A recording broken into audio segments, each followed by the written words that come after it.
Dominique, réponds-moi, pourquoi une chirurgie?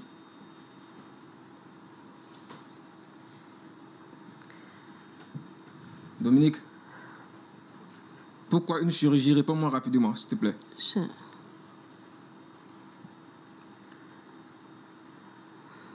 Mais tu vas me répondre là? Réponds-moi rapidement là. J'ai fait une chirurgie esthétique. Une chirurgie esthétique. Et c'est pourquoi? C'est pourquoi?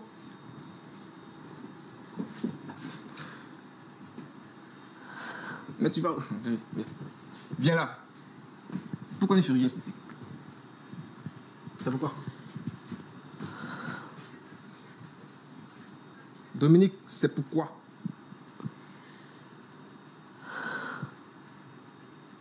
Allez, mais tu me montres ton habit. Je te pose une question, tu me montres ton habit, c'est pourquoi? Pourquoi une chirurgie esthétique, c'est pourquoi? Marcel, regarde-moi.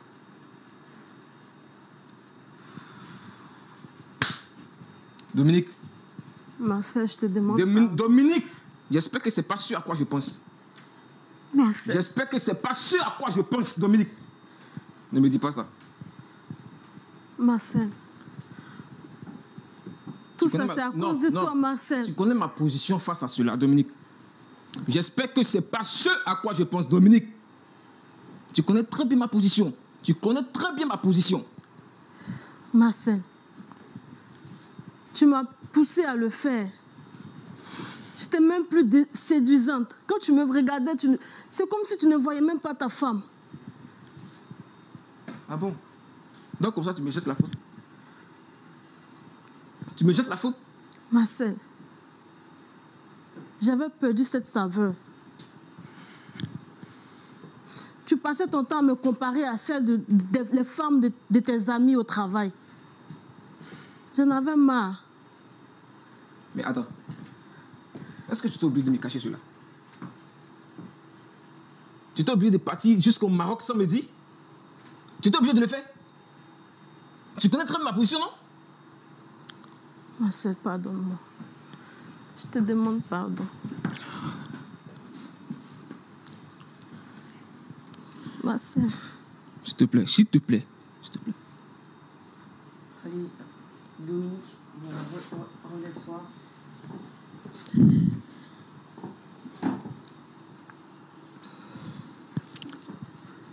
Beaucoup de courage, d'accord? Je pense que tu peux respirer un grand coup maintenant. Au moins, tu t'es libéré. C'est bon? Au moins, tu t'es libéré. D'accord? Bon.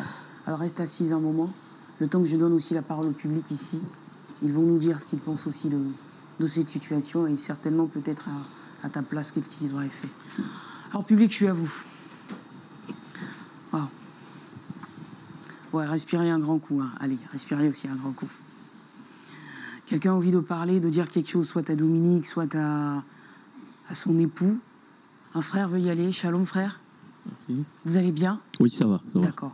Alors, qu'est-ce que ça vous inspire, cette histoire? À qui vous avez envie de vous adresser pour commencer? À Dominique ou à son époux? Alors, merci, j'ai envie de m'adresser aux deux. D'accord. On va dire.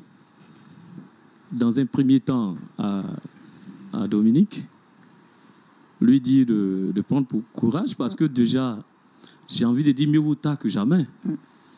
Elle a pris son courage à deux mains et elle a jugé utile de porter l'information qu'elle a gardée secrète jusque-là à son époux.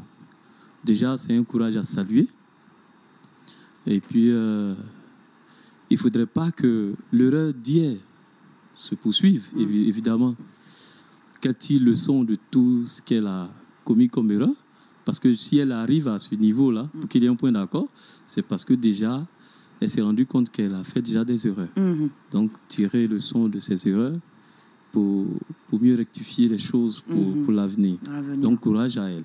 Merci beaucoup. Et pour l'époux, j'ai envie de dire, là où nous sommes arrivés, où déjà la femme reconnaît qu'elle a mal agi, qu'il puisse mettre de l'eau dans son vin, si j'ai envie de dire comme ça, et accepter le pardon de son épouse, parce que ça peut arriver à tout le monde. voilà, qu'il accepte le pardon de son épouse. Ça pouvait être lui-même. Donc, qu'il tienne compte de ce détail. Et puis, qu'il puisse repartir de zéro. Que le couple se porte mieux. Voilà, là où je veux. Merci beaucoup. Une autre intervention, peut-être féminine cette fois-ci. Une femme. Allez-y, cher frère. Shalom. Shalom. Je pense qu'elle a eu le courage au moins de se confesser. Voilà. De dire un peu l'erreur, la faute qu'elle a commise à son mari. Et souvent, des situations comme ça, souvent on pense que, voilà, on dit à l'homme de pardonner, c'est ce que Dieu nous demande, mais c'est pas facile. Ouais. Voilà, parce que d'abord, il était opposé à ça. Et à son insu, la femme est partie faire ce qu'il lui ne voulait pas. Donc, ça serait un peu difficile. Mais, comme le Seigneur lui-même, il a dit, voilà, si on ne pardonne pas, lui aussi, il ne va pas nous pardonner. Voilà, donc, le monsieur doit vraiment puiser dans cette foi qu'il a de pouvoir pardonner à son épouse. Voilà ce que j'avais à dire. C'est clair. Merci beaucoup. On peut applaudir les différentes interventions. Merci beaucoup.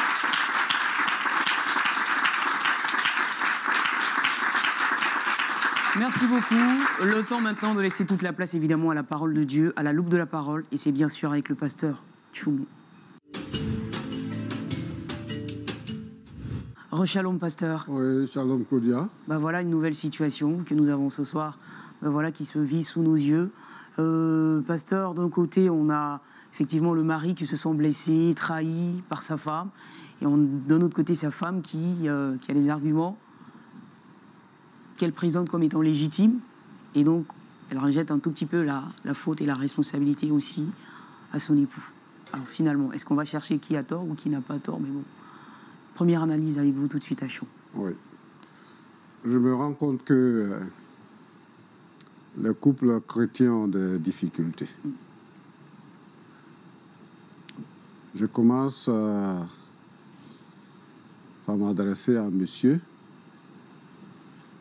pour dire que quand nous écoutons le récit de Madame Agnero, nous nous rendons compte que Agnero n'est pas un homme facile. Et il nous l'a démontré tout à l'heure. Il est une terreur pour sa femme. Et elle a dit tout à l'heure que c'est un homme bien.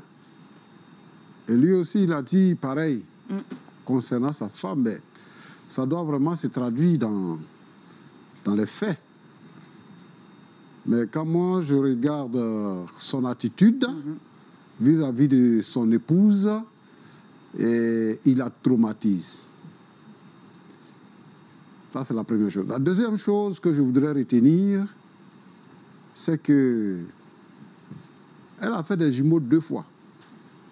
C'est une femme, et j'ai dit que le corps de la femme se métamorphose, et donc il y a une évolution. Elle mange. Elle a fait les enfants, elle mange. Elle a besoin de prendre du poids. C'est normal. Avant, dans nos traditions, c'est quand une femme est en chair qu'on dit que c'est une belle femme. Mais maintenant, avec les nouvelles civilisations, on veut pas que la femme change de morphologie, alors qu'elle a fait des enfants. Elle s'occupe de ses enfants. Et donc, à force de la comparer aux autres femmes, et même de ne même plus vouloir aller à des réceptions avec elle, que voulez-vous qu'elle fasse? Elle a dit qu'elle a peur de perdre